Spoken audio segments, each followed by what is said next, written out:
All right, new video. How are you guys doing today? I hope y'all are having a very prosperous, very elegant, very desirable outcome in your life right now. And if not, I hope you take the necessary steps to change that and make life greater for yourself and other people around you. With that being said, let's get into the video, shall we? All right. So this video is about not letting people drag you down and also being there for your fellow man. All right. So I know everybody, mostly everybody, has friends or people they care about, family. And the thing is, you can't really help them the way you would think you would like to help them. And this goes for a lot of stuff. And this video might come off really insensitive to some people if you don't really understand where I'm coming from. But there is nothing you can do to speed up somebody else's growth. All right, now stay along with me. And I say this because as much as we care for people and we have people that we like to hold them close and we love them oh so dearly, we cannot pick a better life for them. We cannot choose what they go through in life. And we just cannot give them the most desirable outcomes. They have to pick that for themselves. And my whole reason for saying this is because I know me, I've done this in the past, and I'm pretty sure some of my viewers have done this, where you give somebody advice or you point somebody in a good direction or you give somebody something of yours in hopes that they will go somewhere better in life or somewhere where you think is a good spot to be in life. And they don't do that. They don't go in that direction. And your attachment to their outcome, your attachment to the outcome of the person close to you, puts you in a lower vibration simply because you were thinking about their future and you weren't thinking about your future.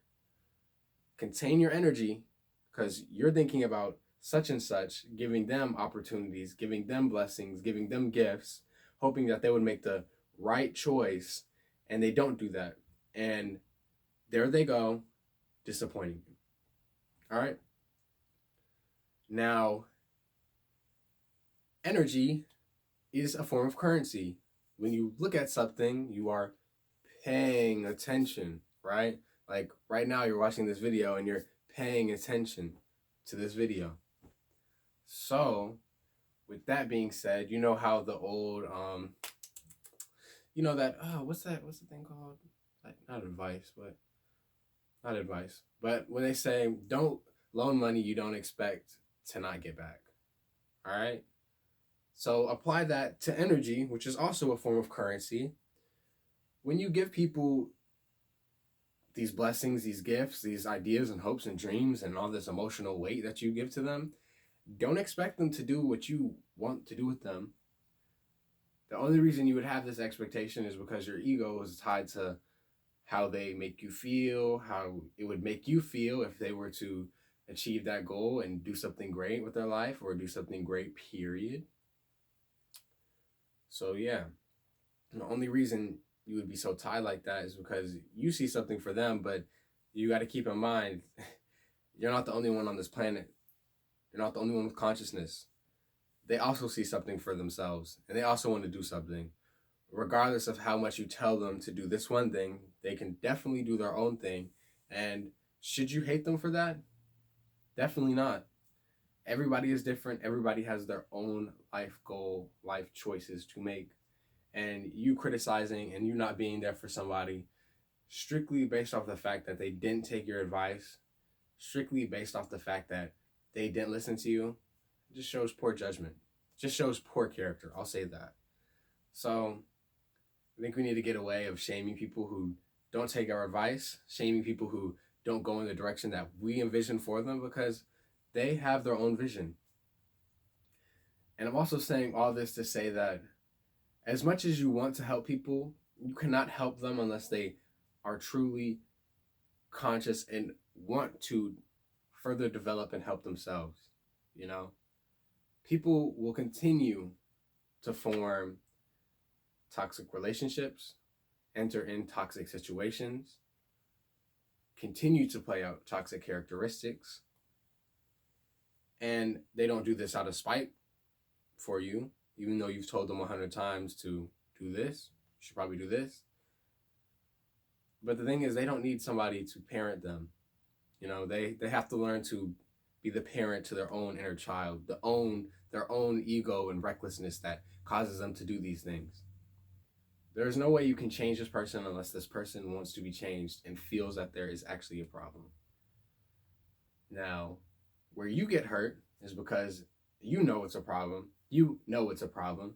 And I'm not saying that as in it's not a problem, but I'm saying we have to figure out that everything is subjective, even the most objective parts, because the thing is, what's objective is just collectively agreed upon that it is objective. Do you get me? So when it comes to subjectivity, especially in between two people, person A says, this is not toxic, this is fine, I'm going to continue doing this. Person B, their friend, says, that is really toxic, you should quit doing that. You want them to change, you know it's toxic, change. Person A continues to live their life. They don't believe it's toxic, they don't want to change. You are hurting yourself, feeding them energy, trying to get them to change. They will not change. They think it's fine, all right? Let them be. You will not experience any kind of joy if you have this idea of ownership in terms of your friends, loved ones, family. If you think you own something, you will be sadly mistaken, whether it comes to the day of your deathbed, or that seamlessly pretty object, pretty people are your loved ones, where they just cease to leave as you leave this realm, or just objects that disappear with time, stuff you lose, stuff that no longer holds value. That's just life. You know, you never truly own something. This even is also borrowed. You know, you're not going to have it for eternity. This, the consciousness, you will always be that. But I would say surrender to the fact that love is not ownership, and love is an understanding of appreciation for somebody, no matter who, what they are, and what they do. All right? I don't think I got anything else to say about this topic besides love is not ownership.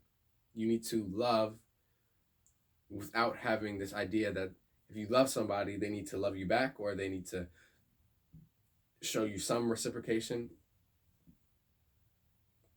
because this is not true. Nobody owes you anything, and I can understand. And I'll say this: don't think I'm saying like hop into a relationship and just because this person is acting like they don't like you and they don't love you and they just giving you really bad vibes. That's not what I'm saying. All right, don't misconstrue it. I'm saying if you out here giving love, feeding love to people, and you don't get that love back from them, don't expect to get it back. You know, like I said with the example with money. If you loan something out, don't expect to get it back. All right? Now, I would say through the universe, you could expect to get this love back in different ways. For one, you're expressing love, so your body is already here, feeling the love that you're giving off. Whether or not it realizes you're giving it off to another person, it knows love is being given off in this moment. So maybe instead of giving love to other people all the time, how about you give love to yourself? Repeat a couple positive affirmations. Take a couple deep breaths. Be thankful. Be thankful for the moment. Be thankful for the people in your life. Be thankful you're here. Thankful that you're making a change. Thankful that you're making a difference. Thankful for your growth.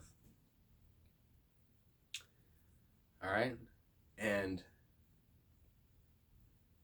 with all of this, I will bid y'all a good day.